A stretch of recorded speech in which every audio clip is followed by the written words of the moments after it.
Oke, shalom teman-teman. Maaf ada permasalahan teknis, ada kendala masalah teknis yang harus diperbaiki. Saya akan kembali lagi menyampaikan siang hari ini saya akan membuat posting dadakan, ikut nimbrung polemik antara Pak Degeng Gadas dengan Rizky dari channel Lentera Rohani, karena pihak Lentera Rohani memulai masalah dengan menuduh Alkitab adalah kitab karya wartawan. Nah, saya akan menimpali di dalam postingan hari ini. Tapi sebelumnya saya mengucap syukur di tahun baru ini saya dapat banyak berkat. Tanggal 2 kemarin seperti yang sebelum tahun berganti saya sudah menginformasikan saya akan menikahkan dua anak rohani saya. Puji Tuhan, dua anak rohani saya sudah menikah, sudah diberkati. Yang lebih menggembirakan, keluarga dari pihak mempelai wanita yang semuanya rata-rata muslim memberi restu menghadiri pemberkatan nikah di gereja dan ikut resepsi. Ini waktu saya di saat pemberkatan dan sedang dengan Didit Yuli, bahkan beberapa teman penginjil dari Malang kumpul. Ya, memang ini acara yang sederhana, yang penting diberkati dan legalah hati saya. Satu tanggungan saya sudah selesai. Nah, beberapa saat setelah itu saya mendapat informasi di grup bahwa Koheni mengeluh karena banyak sekali orang-orang yang bertobat dan menjadi Kristen di Malang. Sebelum saya mendengarkan postingan suaranya Pak Koheni, saya ingin mengkoreksi dulu sebelum kalian dengar keluhannya.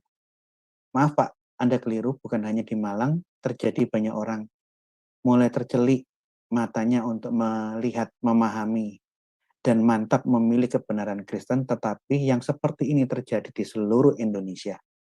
Karena di zaman sekarang, kebohongan tidak mungkin memiliki kemampuan menutupi seperti di zaman dulu.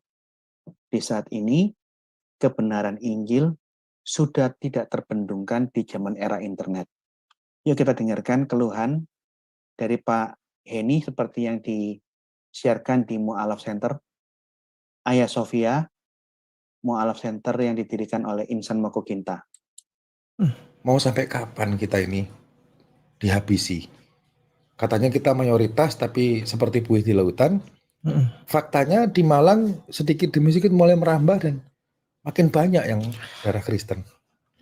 Tidak hanya di Malang, bukan hanya di Malang, memang di Malang banyak yang bertobat, tapi kebenaran Injil, orang yang tercelikkan matanya dan memantapkan diri menerima kebenaran terjadi di seluruh Indonesia. Nanti di dalam beberapa bulan ke depan Anda akan lihat gelombang yang lebih besar dari yang Anda sampaikan di sini. Nah, sekarang saya ingin masuk ke poin masalah yang ingin saya presentasikan di siang hari ini. Di saat Rizky memulai genderang perang menuduh Alkitab itu tulisan ecek-ecek karya wartawan, saya memberikan jawaban menimpali apa yang dibuat Pak Degeng Gadas, bahwa di dalam Quran itu juga memiliki banyak problem. Pertama, problem-problem di dalam Quran, kisah-kisah di dalam Quran tidak lengkap. Banyak yang tidak jelas, yang memerlukan tambahan dari berbagai kitab yang derajatnya di dalam Islam lebih rendah dari Al-Quran, yang diimani sebagai wahyu Allah. Harus dilengkapi berbagai tulisan sirah, harus dilengkapi oleh hadis, karena tanpa bantuan kelengkapan dari hadis dan kitab-kitab sirah, Quran tak terpahami. Kemudian isi kisah-kisah itu ternyata mix, suatu kisah-kisah yang merupakan campuran dari berbagai keyakinan.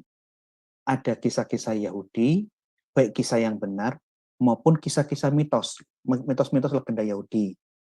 Contohnya Abraham yang dibakar di dalam api itu hanya ada di dalam Midrash Bereshit Rabbah, legenda Yahudi abad kedua, dan berbagai legenda-legenda lainnya. Termasuk kisah-kisah apokrif, kisah-kisah palsu di dalam dunia bidat-bidat Kristen yang baru ada di atas abad kedua, yang baru ada di abad keempat, misalnya Injil Thomas, itu kisah Yesus buat burung dari tanah liat, dari lempung, itu baru muncul di abad keempat. Ya, kisah-kisah palsu di dalam dunia Kristen dari kelompok bidat-bidat, dari bid'ah Kristen, mix, dicampur, masuk, ada di dalam Quran, paralel dengan kisah-kisah dalam Al-Quran.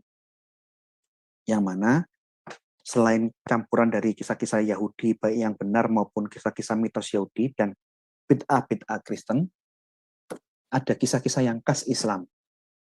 Selain Yahudi dan bid'ah Kristen, kisah dari agama Sabi'in, agama Mani, agama yang lain-lain, juga mempengaruhi narasi kisah-kisah di dalam Al-Quran. Yang mana semua campuran ini, yang banyak kemiripan paralelisasinya di dalam Al-Quran, diyakini sepenuh hati oleh umat muslim sebagai wahyu dari Allah Subhanahu wa Ta'ala kepada Nabi Muhammad. Ini iman mereka. Yang ingin saya jelaskan, benar ada nama-nama yang mirip antara Quran dengan Alkitab. Tapi ingat, sekalipun mereka ada tertulis Adam, Nuh, Ibrahim, Yusuf, Yakub, Ismail, dan sebagainya yang mirip dengan nama-nama yang ada di Alkitab, bahkan kisahnya pun nampaknya mirip dengan yang ada di dalam Taurat. Kalau kita cermati dengan detail, itu sosok yang berbeda dengan kisah yang berbeda yang tidak dikenal di dalam Taurat. Hati-hati, jangan gara-gara namanya sama-sama Adam, sama-sama Ibrahim, Abraham, Yusuf, langsung kita mengklaim seakan-akan itu sosok yang sama. Kisahnya berbeda. Bahkan banyak kisah-kisah di luar Taurat yang masuk di dalam Quran yang menjadi khas kisah versi Islam. Ini contoh pada waktu beberapa saat yang lalu Pak Dek Gingadis memberikan reaksi pertama counter attack terhadap postingannya Rizky. Kisah tentang malaikat disuruh menyembah Adam sudah ada di dalam literatur Yahudi sebelum Islam. Di dalam buku The Cave of the Treasure, Gua tentang Harta Karun, ada. Saya screenshot dari YouTube, Anda ketik Verbum Veritatis, ada judul Rizky 1, Alkitab, Kitab Wartawan dan Abal-abal Counter Attack. Iman Islam, ayat-ayat Quran tentang Allah menyuruh malaikat dan iblis menyembah Adam sudah ada di dalam literatur mitos Yahudi. Ada di dalam bukunya The Life of Adam and Eve, Kehidupan Adam dan Hawa. Ini literatur Yahudi pasca Bait Allah yang kedua. Ada di dalam Injil Gnostik, ini versi Kristen, Injil Bartolomeus. Aku berkata, ini Lucifer, aku berasal dari api. Akulah malaikat yang diciptakan, dan aku disuruh menyembah debu dan tanah. What? Yang bener loh. Masa gua Lucifer yang lebih diciptakan dari materi yang lebih hebat dari Adam dan Hawa, disuruh nyembah Adam dan Hawa yang dibuat dari debu dan tanah? Ini ada di dalam Injil Bartolomeus, Injil palsu, Injil bid'ah Kristen. Untuk lebih jelasnya, ada tambahan lagi yang ingin saya tampilkan, Anda dengarkan sebagai sebagai pondasi yang akan saya jabarkan lebih detail di dalam presentasi saya berikut ini. Ya, kita dengarkan kira-kira 3 menit. Saya minta waktunya kalian mendengarkan apa yang diucapkan dalam kutipan film berikut ini dalam 3 menit. Mari kita lihat selanjutnya kenapa Adam disembah atau kenapa para malaikat dan iblis disuruh menyembah Adam. Untuk menjawab pertanyaan ini kita perlu mulai dari Kejadian pasal 1 ayat 3. Kemudian melihat bagaimana orang-orang Yahudi kuno menafsirkan ayat ini. Berfirmanlah Allah, jadilah terang. Lalu terang itu jadi. Kejadian pasal 1 ayat 3. Nah, kalau saudara perhatikan kata bahasa Yunani-nya di dalam LXX di situ, terang di situ dalam bahasa Yunani-nya adalah phos. Phos, kai egeneto phos. Maka jadilah terang itu.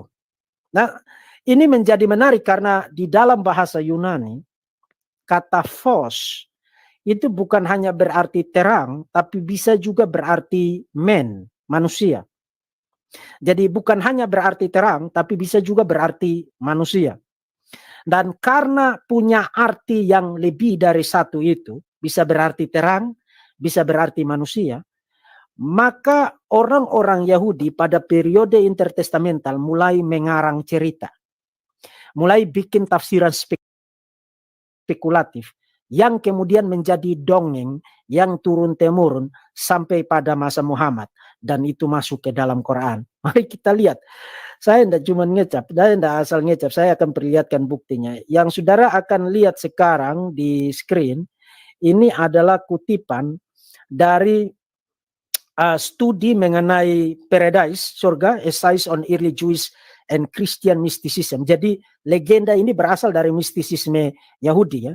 Saudara perhatikan di screen, ini kutipan dari halaman 19, dan ini buku akademik ya, diterbitkan oleh Society of Biblical Literature tahun 2006. Ini bukan kaleng-kaleng.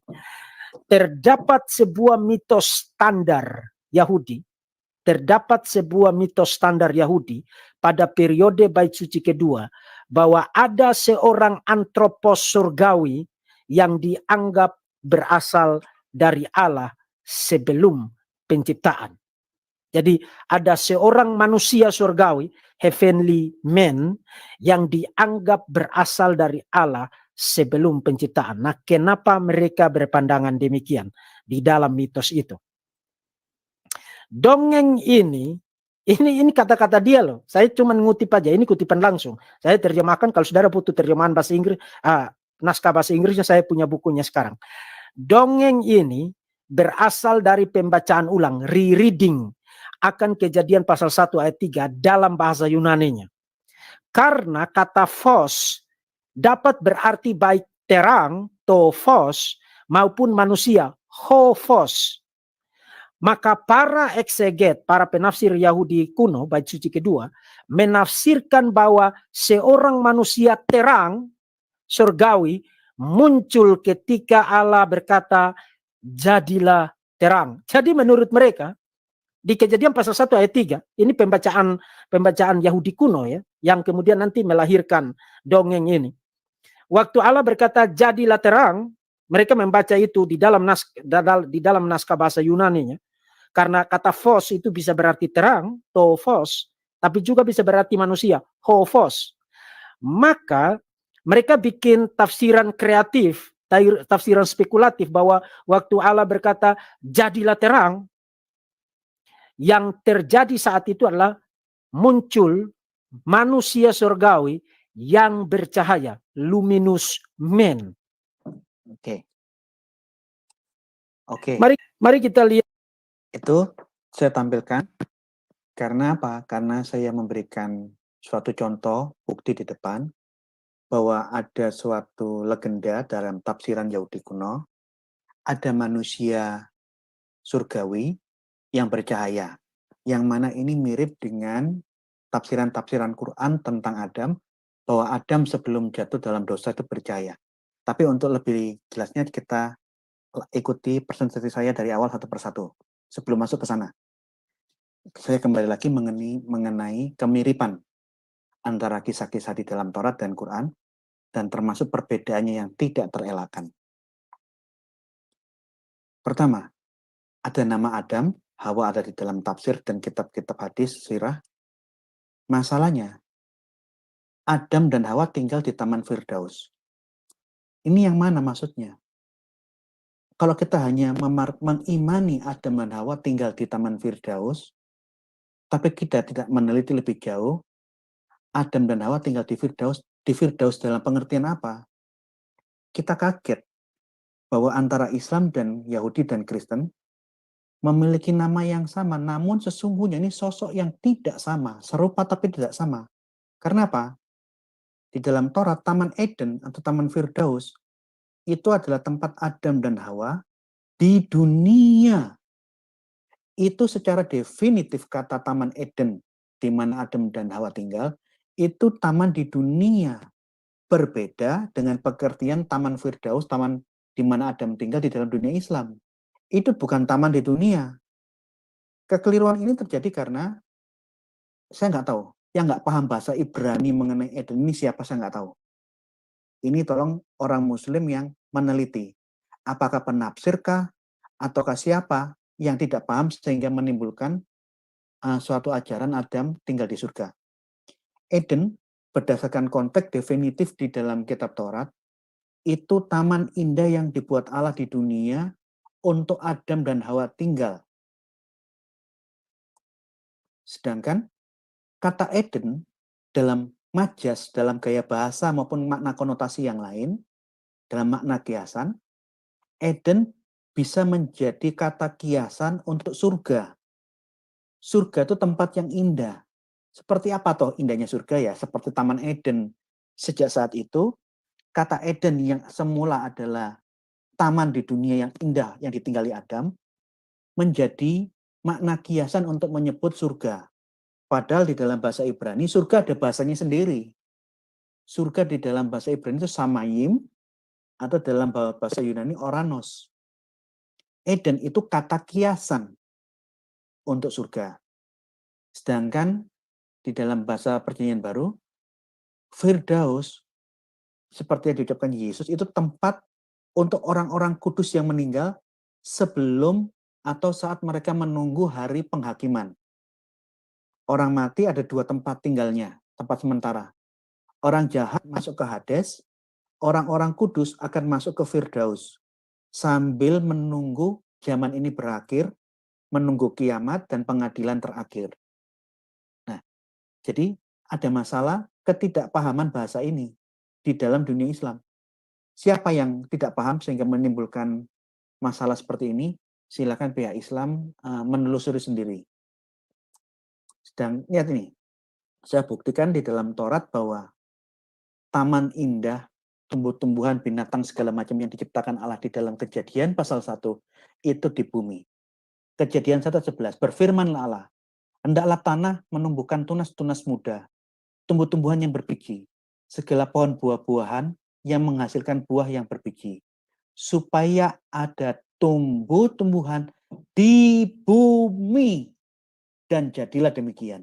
Jadi penciptaan di dalam Kejadian pasal 1 itu semua lokusnya, tempatnya di bumi.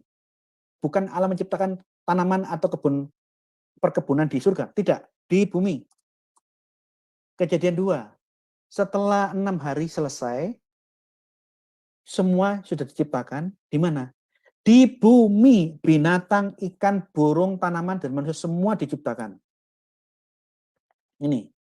Ketika Allah pada hari ke-7 telah menyelesaikan pekerjaan yang dibuatnya itu, penciptaan bumi dan segala isinya, berhentilah ia pada hari ke-7 itu dari segala pekerjaan yang dibuatnya. Kita lompat ke 8.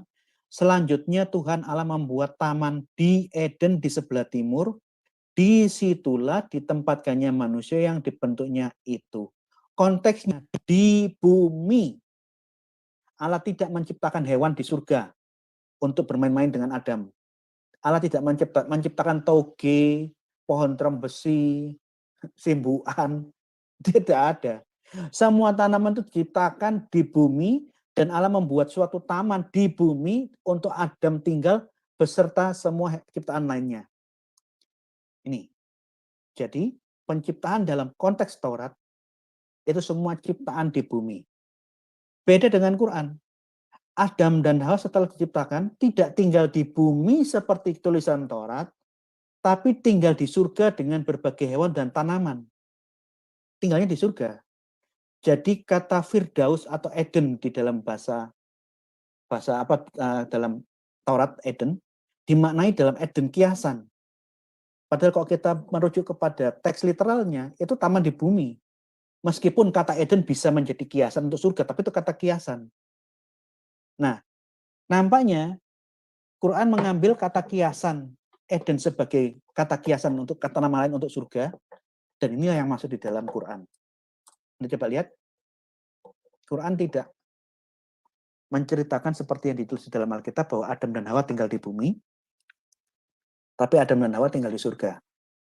Surah ke-7 nomor 19, dan Allah berfirman, hai Adam, bertempat tinggallah kamu dan istrimu di surga, jannah, serta makanlah olehmu berdua buah-buahan di mana saja yang kamu sukai, dan janganlah kamu berdua mendekati pohon ini, lalu menjadikannya kamu berdua termasuk orang-orang yang zalim. Jadi Adam dan Hawa tinggal di surga Mereka makan buah-buahan, tumbuh-tumbuhan, buah-buahan yang diciptakan Tuhan di surga. Beda. Jadi Adam di Taurat, lokus di mana dia tinggal, beda dengan Adam di Quran. Nah, ini jadi masalah. Bagaimana iblis menggoda? Kok di dalam Taurat jelas? Iblis masuk ke dalam Taman Eden, taman yang ada di bumi.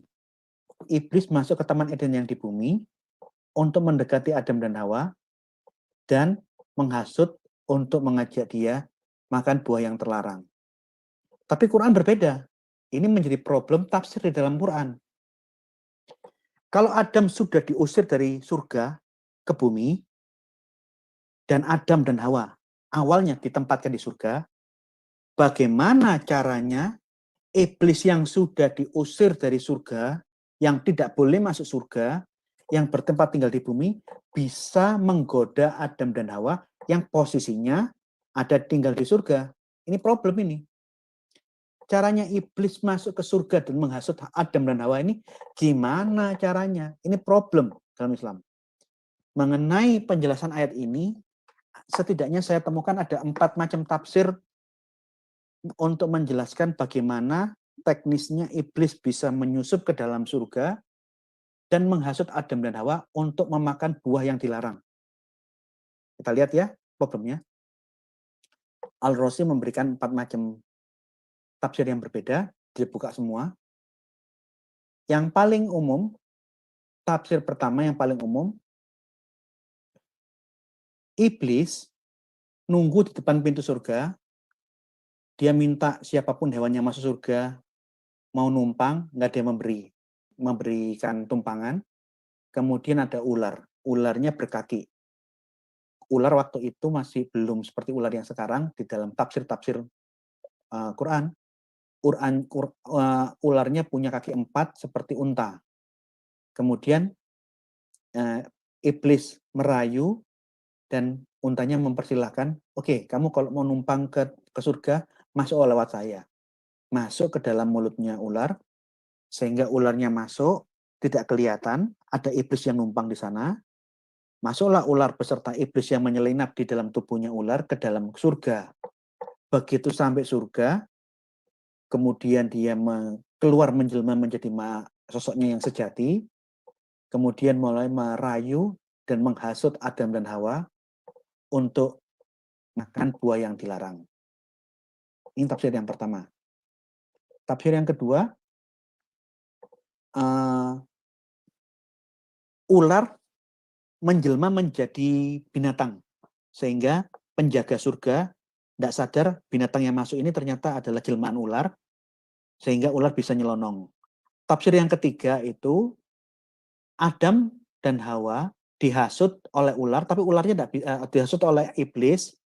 Iblis tidak bisa masuk, iblis berteriak-teriak ngomong dari pintu surga, di luar pintu surga. Nah, karena iblis tidak bisa masuk, hanya berseru-seru dari luar pintu surga, Hawa mendengar dan mulai terprovokasi dan terhasut. Tafsir yang keempat, yang lebih aneh lagi, ada tafsir Quran yang mengatakan iblis berseru dari bumi, suaranya menggema sampai ke surga, dan semua ucapan iblis dari bumi didengar dan mengganggu, memprovokasi Adam dan Hawa untuk mengikuti apa yang disampaikan. Ini tafsir yang keempat. Kita lihat satu-satu ya. Nih, menyusup lewat ular yang berkaki 4 seperti unta.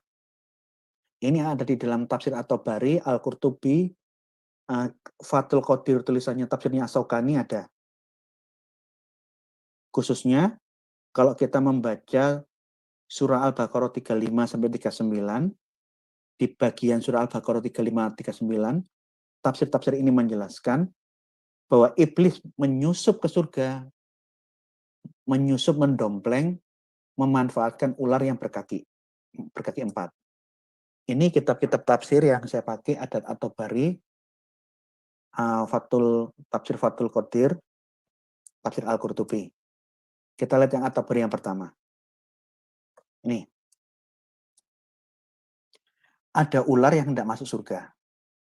ular yang mau masuk surga dia diajak ngomong sama iblis, dirayu untuk iblis bisa mendompleng, nunut di dalam tubuhnya sehingga bisa masuk surga. Diizinkan. Saya bacakan ya. Iblis ingin masuk ke surga dan menggoda keduanya, menggoda Adam dan Hawa. Namun ia dihalangi oleh penjaga surga. Maka pergilah dia kepada ular. Dan ketika itu ular memiliki 4 kaki seperti unta yang sangat indah. Lalu ia berbicara kepadanya dan memintanya agar dimasukkan ke dalam mulutnya dan membawanya kepada Adam. Lalu dimasukkanlah dia di dalam mulutnya ular. Dan ular pun lewat mengelabui di hadapan para malaikat dan bisa masuk ke dalam surga. Sedang mereka tidak mengetahui apa yang direncanakan Allah Ta'ala. Lalu ular itu, mengajak bicara Adam dari dalam mulut ular. Namun Adam tidak menghiraukannya. Maka dia pun keluar dari mulut ular dan berkata kepada Adam, "Wahai Adam, maukah saya tunjukkan kepadamu pohon kuldi dan kerajaan yang tidak akan binasa?" Ini tafsir pertama. Jadi setelah dia masuk ke dalam mulutnya ular, dia ngobrol dengan Adam tapi masih belum menampakkan diri sebagai wujudnya yang asli, hanya ngobrol dari dalam mulut. Adam tidak menghiraukan. Kemudian karena Adam cuek, dia keluar dari mulut dan menunjukkan wujud aslinya. Kemudian dia berjanji menunjukkan di mana pohon kuldi dan kerajaan yang tidak binasa. Yuk, kita lihat ini. Ketika Allah menempatkan Adam dan keturunannya atau istrinya, keraguan ada pada Abu Ja'far dan pada buku aslinya tertanjung keturunannya. Dan melarang keduanya dari mendekati sebuah pohon, yaitu pohon yang memiliki dahan yang bercabang dan buah yang dimakan malaikat. Sehingga buah yang dimakan malaikat itu menjadikan mereka itu kekal, dan itulah buah yang Adam dan istrinya dilarang memakannya. Ketika iblis hendak menggoda keduanya, iblis masuk ke dalam seekor ular yang memiliki 4 kaki seperti unta yang paling bagus. Setelah ular tersebut masuk ke dalam surga, iblis keluar dari unta. Lalu mengambil buah dari pohon yang Adam dan istrinya dilarang memakannya, dan membawanya kepada Hawa serta berkata, "Lihatlah pohon ini, betapa harum aromanya, enak rasanya dan indah warnanya." Ini. Dan di dalam tafsir At-Tabari yang dikutip oleh di dalam tafsir At-Tabari mengutip tafsir Abdul Razak.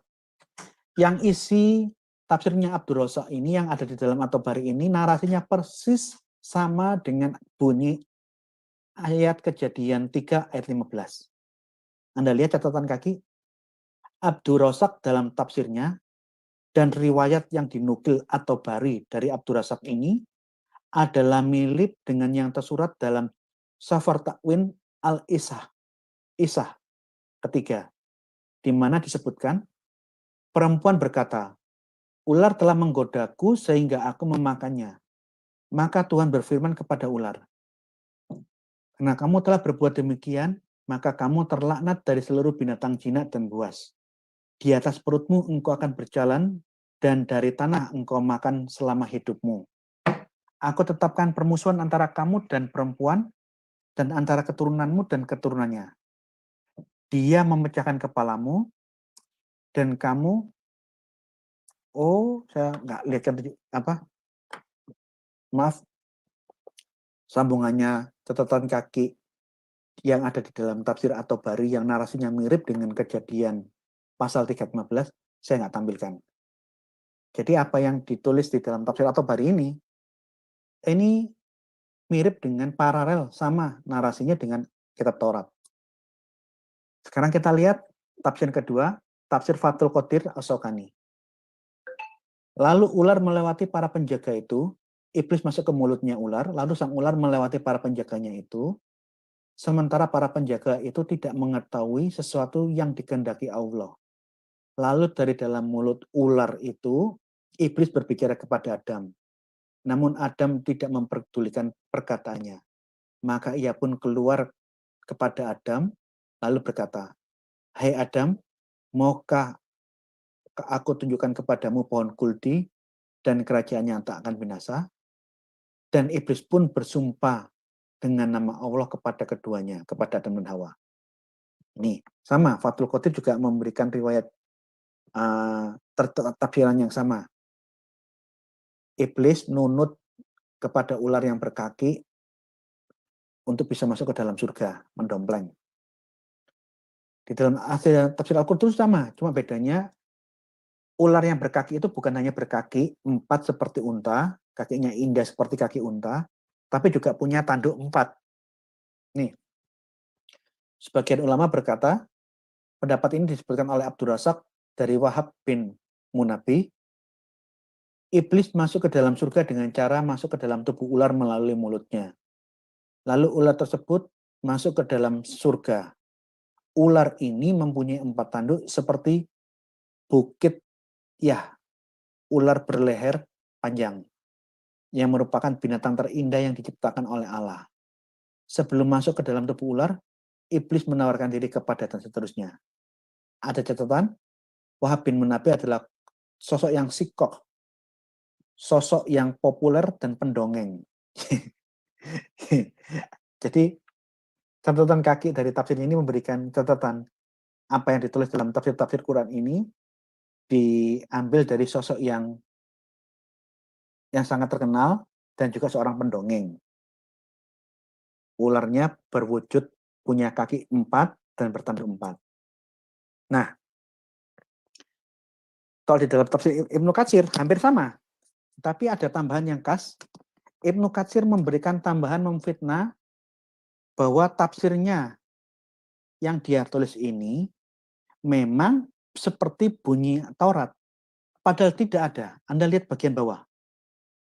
Kisah tentang iblis nunut, numpang, dompleng ular supaya bisa masuk ke surga. Menurut Ibnu Katsir, itu kisah yang ada di dalam Taurat. Ini fitnah. Tidak ada kisah itu dalam Taurat. Tidak ada. Yang saya bisa lihat ada kebingungan bagaimana penafsir-penafsir Quran memberikan tafsiran penjelasan mengenai masuknya ular ke surga. Tapi kisah ini bukan kisah Taurat. Coba kalian baca bagian yang terakhir. Iblis memang dilarang masuk surga bila memasukinya secara baik-baik. Jika dia memasukinya dengan mencuri-curi, dan menyusup dengan cara yang hina, dia ada yang mencegahnya. Karena itu ada sebagian dari mereka yang mengatakan sebagaimana apa yang disebutkan dalam kitab Taurat, bahwa iblis masuk dengan lewat ular. Dibilang apa? Seperti yang disebut dalam kitab Taurat. Tidak ada, ini fitnah. Yang model kayak begini berkali-kali saya temukan di dalam tulisannya Ibnu Katsir. Dia buat cerita ngawur-ngawur, dan dia fitnahkan. Inilah yang diimani oleh ulama-ulama Kristen dan Yahudi. Contohnya pada waktu yang lalu saya ngomong tentang silsilah Muhammad. Mengenai bagaimana, siapa ayahnya Adnan. Muhammad sampai Adnan itu diriwayatkan oleh semua banyak yang tahu, banyak hadis. Bukhari juga mengakui. Tapi bapaknya Adnan siapa, kakeknya Adnan siapa, sampai Ismail, sampai Abraham, tidak ada yang tahu. Tetapi di dalam Sirah Nabawiyah tulisannya Ibnu Katsir diberikan suatu pernyataan fitnah bahwa ulama-ulama Yahudi dan Kristen yang mengetahui mengenai silsilah tentang yang pakar tentang silsilah mengakui bahwa Adnan adalah keturunannya Ismail. Ulama siapa? Dan cara yang sama yang penuh fitnah di dalam tulisannya Ibnu Katsir muncul lagi di sini. Ini.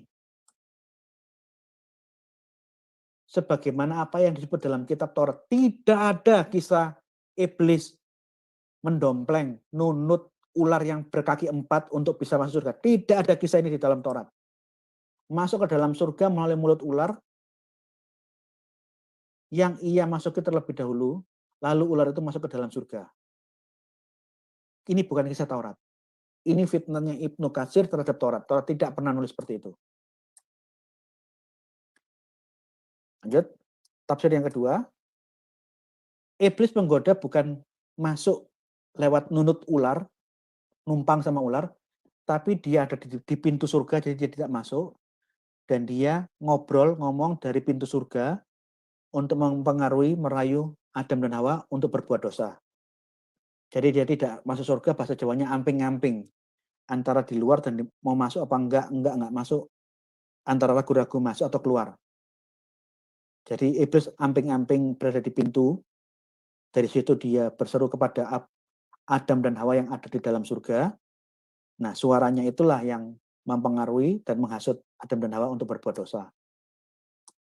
Yang mana tafsir ini ada di dalam tafsirnya Samak Sari yang ditulis, yang dirangkum di dalam Ar-Razi yang menulis tentang berbagai macam tafsir, perbedaan-perbedaan tafsir bagaimana iblis masuk surga, termasuk tafsir yang kedua ini, iblis merayu, menghasut Adam dan Hawa dari pintu surga, itu ada di dalam Injil Barnabas, Injil Qur'ani, Injil buatan orang Muslim. Ini Injil Barnabas. Injil Barnabas pasal 41, Anda lihat.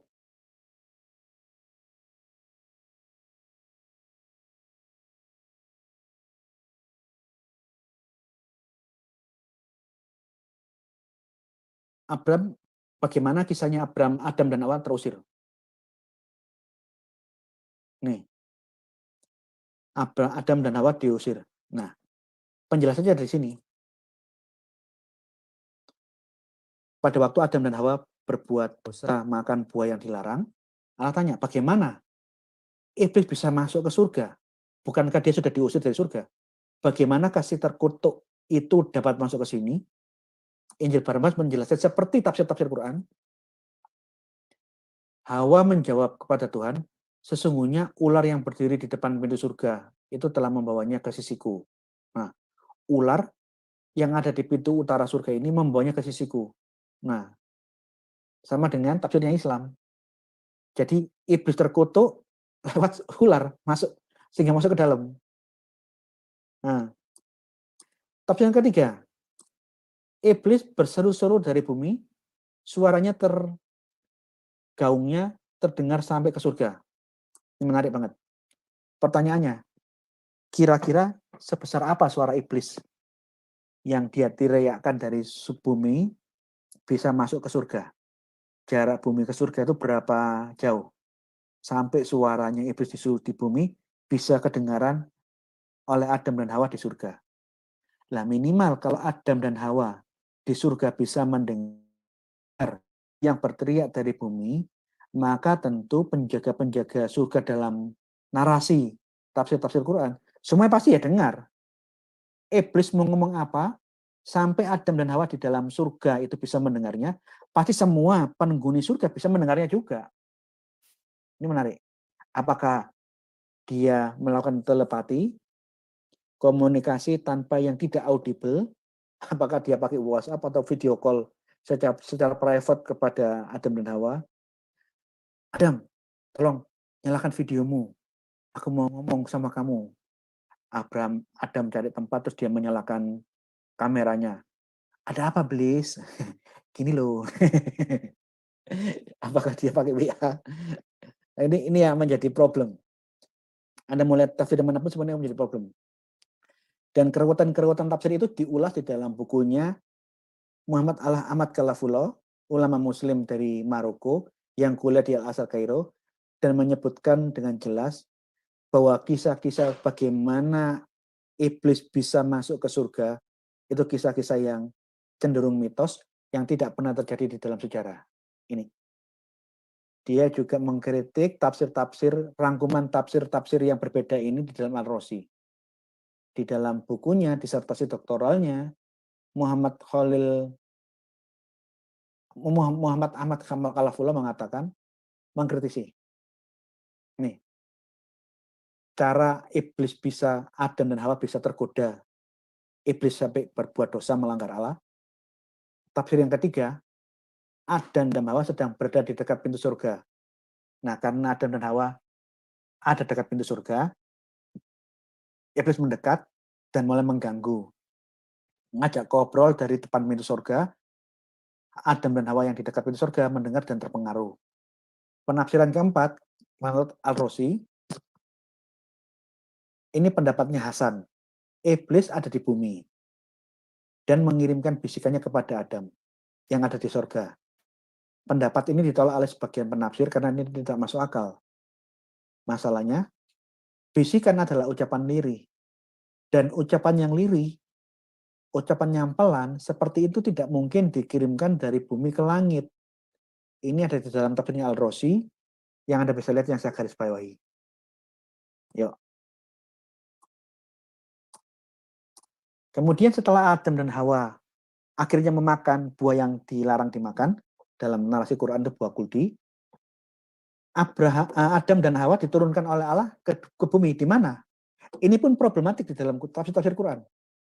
Ada yang mengatakan di India, ada yang mengatakan diturunkan di Mekah, ada yang mengatakan diturunkan di Jeddah, di Safa dan Marwah, ada yang mengatakan